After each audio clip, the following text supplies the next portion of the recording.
What begins as a minor seating issue quickly grows into an uncomfortable confrontation when a black man is singled out on a crowded flight. As voices lower and tension rises, he remains calm and steady. What unfolds next forces the entire cabin to confront assumptions, authority, and the true meaning of respect. When Harold Bennett boarded the afternoon flight, he did so with the quiet patience of someone who had spent a lifetime navigating busy terminals, long lines, and unexpected delays.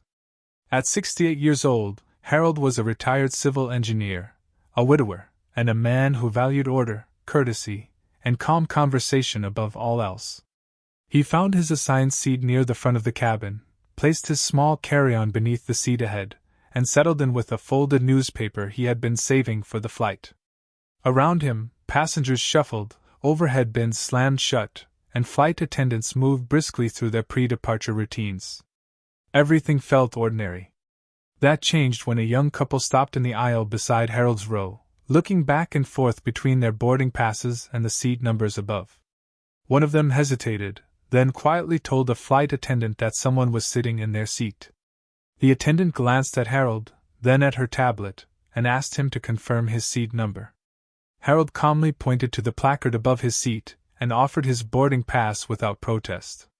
The attendant studied it briefly, then frowned, saying there seemed to be a discrepancy.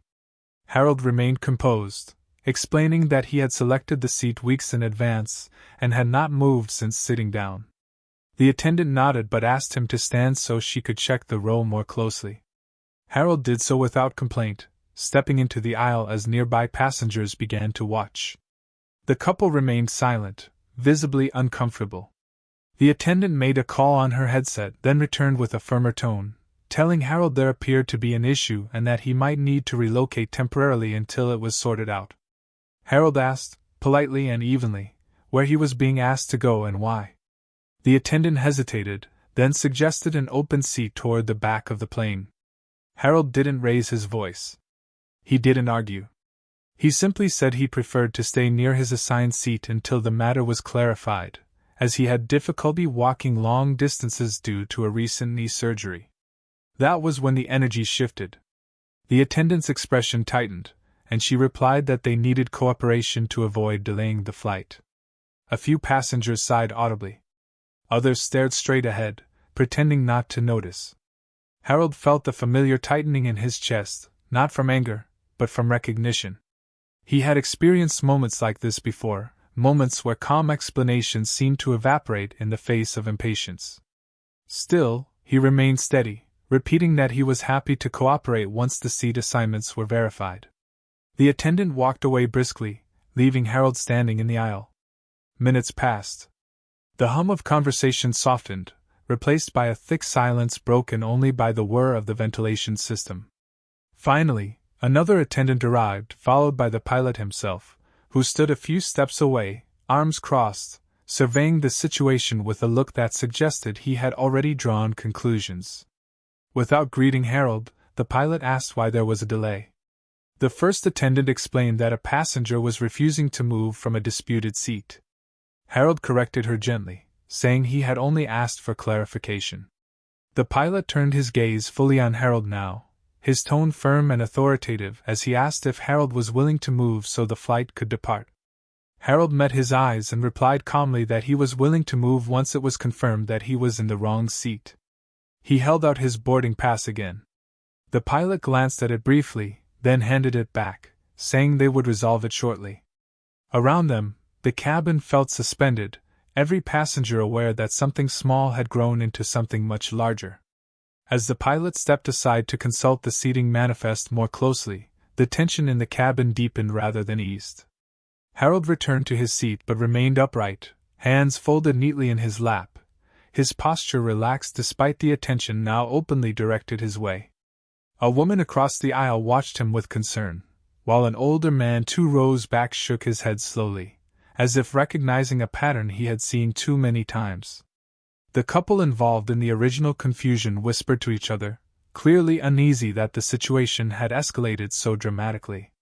When the pilot returned, his demeanor had changed. The confidence in his stride had softened into something more deliberate, more cautious. He asked the attendant to show him her tablet, then compared it with the information on his own device. The discrepancy became clear within seconds. The couple had been reassigned seats due to an aircraft change, but the update had not synced properly across all systems. Harold's seat was correct. He had never been in the wrong place. The pilot inhaled slowly, then exhaled, the realization settling visibly across his face. For a moment, no one spoke. Then the pilot cleared his throat and addressed Harold directly, this time using his name as printed on the boarding pass. He apologized for the confusion and acknowledged that Harold had been right to ask for clarification. His voice carried through the cabin, quiet but unmistakable.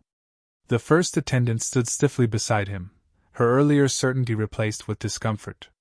The pilot then turned to the cabin, explaining briefly that the delay was due to a system error and thanking everyone for their patience. The atmosphere shifted immediately.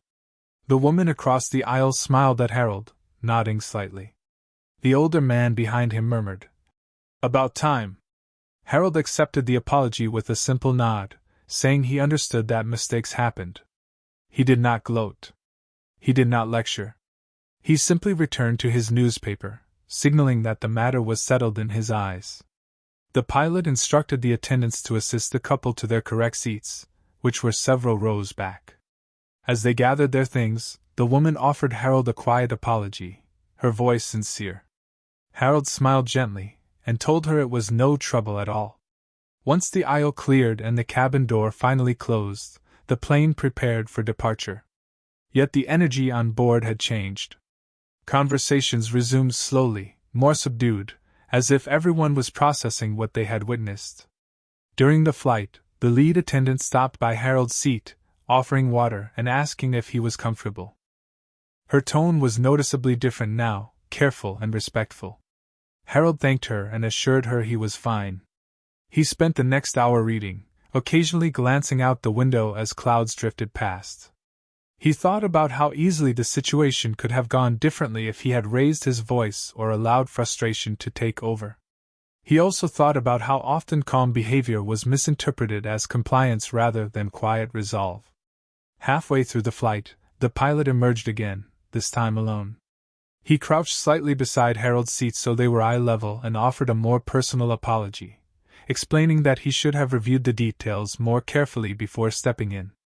Harold listened, then replied that he appreciated the apology, and that he understood the pressures of keeping a flight on schedule. The pilot thanked him for his patience and returned to the cockpit. Several passengers noticed the exchange, their expressions thoughtful. When meal service began, Harold declined politely, content with a cup of tea. The attendant accepted his answer without question this time. As the flight continued, the incident faded into memory, but its impression lingered.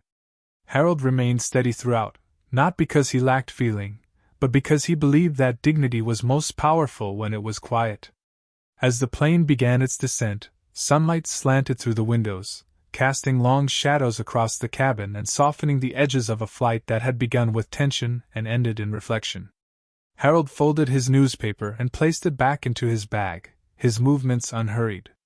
He felt no lingering anger, only a tired familiarity with how quickly misunderstandings could escalate when assumptions replaced listening. As passengers stood and reached for their belongings, a few paused to offer him brief words of support. One man told him he admired how calmly he handled the situation. A woman thanked him for reminding her that patience still mattered. Harold responded kindly to each, not seeking praise, but accepting the gestures as signs of shared understanding.